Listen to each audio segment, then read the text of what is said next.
Baik, bertemu kembali dalam siaran Selamat Pagi Malaysia. Seterusnya cerita pagi hari ini kami akan bawa anda ke Perak pula bersama dengan rakan penyampai Nur Ain Abu Bakar yang akan berkongsi berkenaan Istana Kenangan yang bakal dibuka semula setelah ditutup selama 3 tahun. Silakan Ain.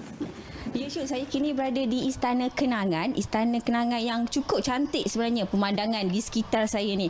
Istana Kenangan kalau anda ingin tahu juga dikenali sebagai Istana Lembah dan juga Istana Tepas.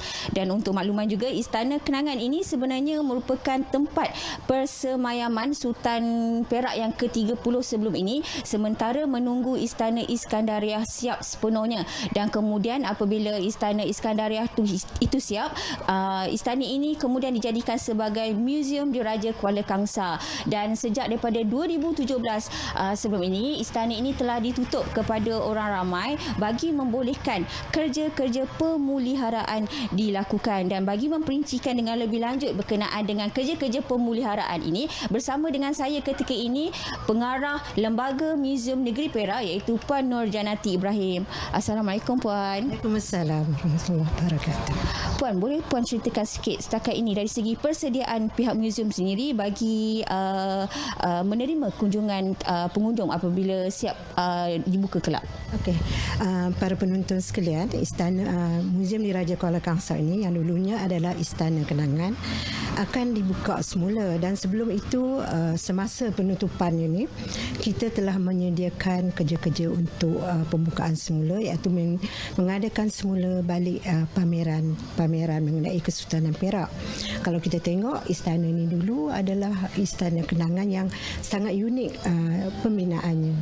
Pembinaannya kalau kita tengok daripada kayu tepas, papan-papan cantiknya, dan dibina oleh tukang kayu iaitu Tuan Haji Sofian di atas titah almarhum Sultan sendiri.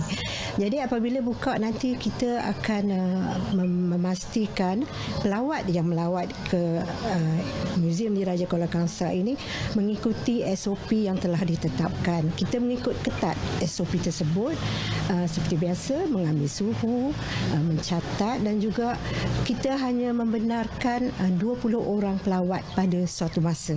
Ini untuk memastikan supaya dalam keadaan sekarang, dan begitu juga pameran-pameran yang kita sediakan akan lebih detail ataupun menepati untuk maklumat-maklumat mengenai Kesultanan Perak itu sendiri. Dari segi keistimewaan istana ini sendiri bagaimana Puan? Istana ini kalau kita lihat apabila dibuka pada tahun apabila almarhum Sultan Iskandar berpindah ke Istana Iskandariah, dia adalah merupakan tempat di mana selepas tuanku berpindah, di sinilah tempat tinggal orang keluarga diraja. Dan kita lihat sendiri kawasan ini dan juga pembinaan istana ini sendiri yang unik, yang begitu unik. Dia punya cara pembinaan, color scheme pun kita dah tahu ya. Begitulah keadaan dia. Terima kasih Puan. Dan bersama saya ketika ini juga orang penting dalam kerja-kerja pemeliharaan Istana Kenangan ini. Bersama dengan saya ketika ini konservator projek yang juga pensyarah Universiti Sains Malaysia iaitu Dr. Muhammad Jaki. Assalamualaikum Dr. Salam, terima kasih jemput. Doktor, boleh Doktor ceritakan sikit dari segi usaha untuk mengekalkan keaslian Istana Kenangan ini sendiri? Seperti yang diketahui umum, Istana Kenangan ataupun Museum Diraja Kuala Kangsar baru saja selesai proses konservasi.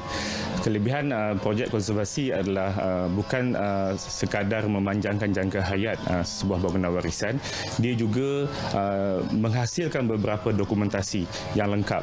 Dokumentasi ini penting bukan sekadar untuk merekod, tapi dia penting untuk rujukan masa depan, sebab selepas konservasi berlaku mungkin 10-20 tahun berlaku kerosakan di mana-mana tempat bahagian, dan kaedah baik pulih itu ada direkodkan, dan di masa depan kita boleh merujuk dan menghasilkan tata cara kerja yang betul, yang tepat untuk mengatasi isu pada ketika itu ataupun di masa depan. Jadi untuk mengekalkan keaslian dari segi reka bentuk ataupun bahan binaan, tidak boleh tidak kita mesti merujuk ke semua dokumentasi yang ada, sama ada dokumentasi konservasi umum seperti kajian dilapidasi HEP 1 dan 2 dan 3, ataupun dokumentasi terperinci seperti tata cara kerja. Itu lebih terperinci lah. Jadi untuk mendapat hasil yang baik, proses kena betul. Jadi proses yang macam saya cakap di peringkat awal, proses dah dirakamkan dalam semua dokumen. Jadi di masa depan kita hanya perlu merujuk saja untuk mengekalkan keaslian. Terima kasih Doktor. Jadi saya kira setakat itu dulu sumbangan Cerita Pagi dari Perak kami ni di Istana Kenangan Kuala Kangsar. Kembali semula kepada show di Angkasa Pulih. Silakan.